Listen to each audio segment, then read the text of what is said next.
সোমবার জেল পুলিশে ইন্টারভিউ দেওয়া বেকার ছেলেরা যেসব ক্যান্ডিডেট ছিল তারা তাদের চাকুরির দাবিতে এবং দ্রুত লিখিত পরীক্ষা নেওয়ার জন্য জেল পুলিশ আইজি পিজলের কাছে ডেপুটেশন দিতে আসে। তাদের অভিযোগ অনেক দিন হয়ে গেছে তাদের ইন্টারভিউ, কিন্তু এখনো কোনো লিখিত পরীক্ষা হয়নি।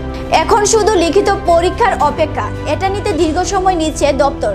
তাই মুখ্যমন্ত্রীর কাছে তাদের আবেদন অতি সত্বর দুর্গাপূজার আগে তাদের নিয়োগ প্রক্রিয়া শেষ করা হোক।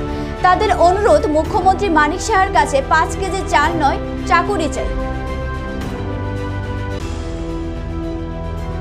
আমরা ত্রিপুরা জেল পুলিশের দিক থেকে 2022-এ আমাদের জেল পুলিশের মানে ফিজিক্যাল নেওয়া হয়েছিল।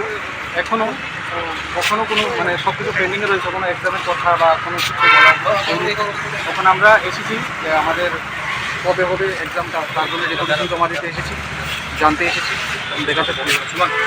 কতজন আছে তোমরা এখানে? আমরা টোটাল 40 জন হোক। এখন কি চাও? আমাদের দাবি হলো এক্সামটা যাতে তাড়াতাড়ি হয়। আমাদের মাননীয় ডক্টর মানিক সাহেবের কাছে অনুরোধ রইল যে আমাদের এক্সামটা শীঘ্রই হবে। কতজন ক্যান্ডিডেট তোমরা? আমরা টোটাল ক্যান্ডিডেট এমনিতেও ভ্যাকেন্সি 49 জন, আর ফিজিক্যালি টিকেছে 22,000।